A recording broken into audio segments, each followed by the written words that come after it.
وهنا لاعب المنتخب الإيراني إسماعيل ربما، ولا هذا حسام نافاري المدافع. كلهم قلوب دفاع. عرفان سدد وسجل، والآن نافاري، وإن شاء الله تصدي لوضاح.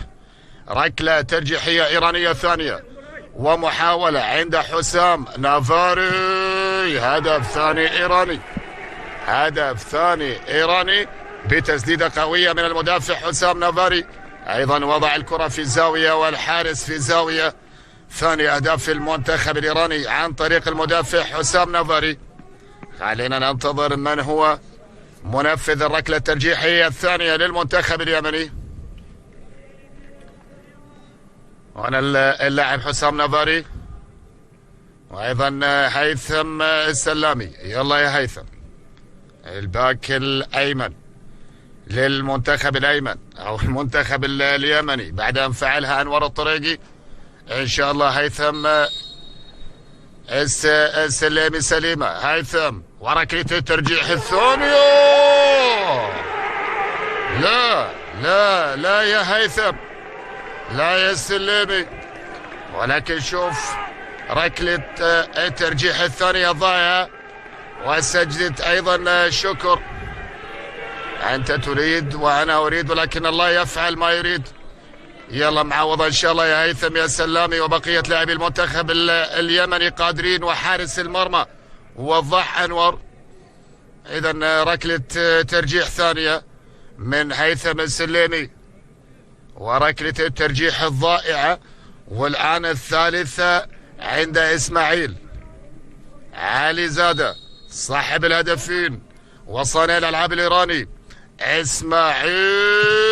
وهدف ثالث للمنتخب الإيراني، هدف ثالث للمنتخب الإيراني من المميز ومن كريستيانو علي زادة.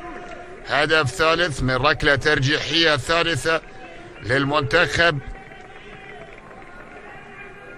الإيراني. كنا نتكلم عن أشواط إضافية، ولكن يبدو أن هذه النسخة لعبت من دون أشواط إضافية بركلات ترجيحية في ربع نهائي هذه المسابقة.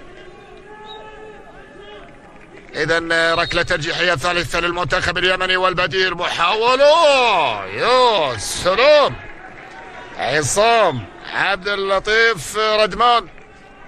عصام عبد اللطيف ردمان يسجل هدف ثاني الآن للمنتخب اليمني. قوية في سقف المرمى يمنية. هدف ثاني، هدف ثاني. ويلا يا وضاح، يلا يا أنور، هات واحدة من هالثنتين.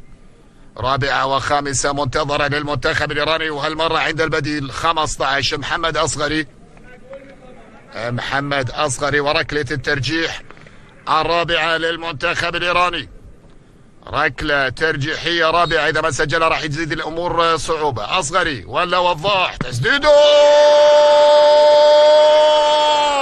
الله الله الله، وضاح أنور، وضاح الأميز في الشوط الأول والشوط الثاني، يتصدى للركلة الترجيحية الرابعة وبقدم الإيراني محمد أصغري. يا سلام يا وضاح، يا سلام يا أنور، وإن شاء الله تتعادل الكفة بعد أن يسجل المنتخب اليمني ركلة ترجيحية رابعة. والله أنت عليك نور يا أنور، برافو يا وضاح. واضح من بداية المباراة أنه، خلينا نتكلم عن مثل يقال الحارس نصف الفريق. والله أنت 3-4 اليوم. في الشوط الأول والثاني شان أكثر من كرة خاطرة، والكرة الآن وركلة الترجيح الرابع عبد الرحمن الخضر. يلا يا عبد الرحمن، يلا يا خضر، كرة وتسديده. لا لا لا، الخضر يطيح بهذه الركلة الترجيحية الرابعة، ويزيد المهمة صعوبة، يزيد المهمة صعوبة على المنتخب اليمني. إذا ما سجل المنتخب الإيراني خلاص الركلة الترجيحية الخامسة، ولكن وضاح أنور قادر إن شاء الله يا وضاح. غريبة من عبد الرحمن الخضر، مواليد 2008، أصغر لاعب المنتخب اليمني سنا مع حارس المرمى وضاح أنور. يلا يا وضاح، نعمة أندرز والركلة الترجيحية الخامسة. نعمة أندرز صاحب هدف التقدم في مرمى كوريا الجنوبية. نعمة وكرة إيرانية، تسديد، هدف خامس. خلاص. ألف مبروك للمنتخب الإيراني هذا التأهل والوصول إلى نصف نهائي كأس آسيا.